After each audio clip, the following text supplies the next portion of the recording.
Bonjour à tous, aujourd'hui nous allons voir dans le chapitre sur les fractions des comparaisons à 1. C'est-à-dire qu'on va essayer de comparer des fractions à 1. Savoir si c'est plus petit que 1, plus grand que 1 ou égal à 1. Pour le niveau 6e. Alors on va faire 3 exemples, vous allez comprendre un peu comment ça marche. Donc première approche, donc j'ai une fraction qui est 10 sur 12. Donc ici, donc si on considère une pizza, alors on peut représenter donc 10 sur 12 par ça. Donc j'ai 12 parts et j'en prends 10. Donc on voit clairement qu'une pizza me suffit largement pour ça. Donc on peut donc dire que 10 sur 12, c'est plus petit qu'une pizza. Une pizza m'a suffi, il va rester 2 parts, ça suffit largement. Ici, si je prends une pizza à base carrée, ici, j'ai donc 3 quarts, et 3 quarts, on voit très bien que si je veux prendre 3 quarts de la pizza, une pizza me suffit, donc c'est bien faire à 1. Pareil pour cette pizza sous cette forme-là, éventuellement. On est donc à 5 sixièmes, c'est bien plus petit que 1, etc. Ici, on est à 6 seizièmes, et 6 seizièmes, c'est bien plus petit que 1. Et puis si je ne fais pas de dessin, si je n'ai pas d'illustration, je sais très bien que 24 sur 35, c'est bien également plus petit que 1. Pourquoi? Comment on fait pour le savoir? On remarque qu'à chaque fois, le nombre du haut, qui s'appelle le numérateur, est plus petit que le nombre du bas, qui s'appelle le dénominateur. Donc dans ce cas-là, on va retrouver forcément un nombre qui est plus petit que 1. Ça suffit largement, par exemple, si on parle de pizza.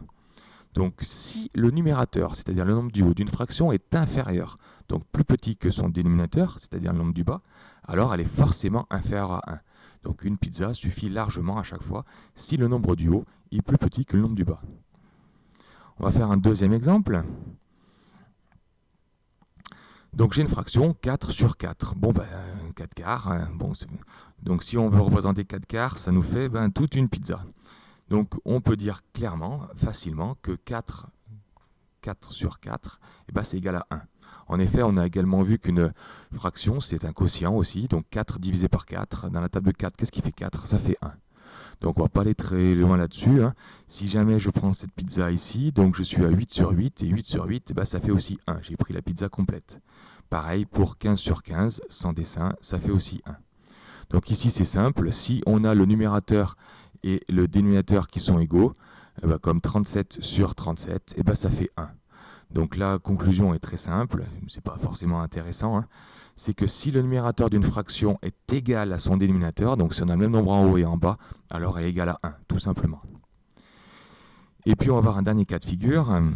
Donc si cette fois on a 7 quarts, donc pour faire 7 quarts, donc on va couper une pizza en 4, mais une pizza ne va pas suffire. Une pizza, 2 pizzas, 7 quarts.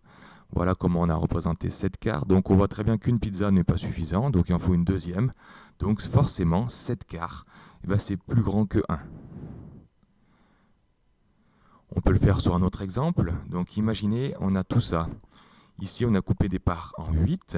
Donc on a 8 parts plus 8 parts de la première, 16. Et on en a 5, ça fait 21. Donc on a 21 huitièmes.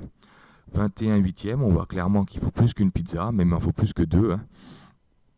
Donc il en faut même 3, mais pas entière. Donc c'est plus grand que 1 en tout cas. C'est plus grand que 1, il faut plus qu'une pizza, même c'est plus grand que 2. Mais c'est inférieur à 3, mais on verra comment on les encadre tout à l'heure dans une prochaine vidéo. On voit clairement également que 12 cinquièmes, si on veut ça, il nous faut plus grand que 1.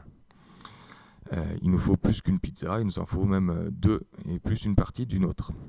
Ici c'est clair, on le voit très bien comment ça marche. Cette fois le nombre du haut est plus grand que le nombre du bas. Donc 25 sur 17, 25 est plus grand que 17, donc c'est forcément plus grand que 1. Donc ainsi la conclusion c'est que si le numérateur d'une fraction, c'est-à-dire le nombre du haut, est supérieur, donc plus grand à son dénominateur, alors elle est supérieure à 1. Voilà, on ne va pas comparer à 2 ou 3 ou 4, déjà au moins c'est supérieur à 1. Ce qui m'intéresse, c'est des fractions qui sont inférieures à 1 pour la décomposition de la prochaine vidéo.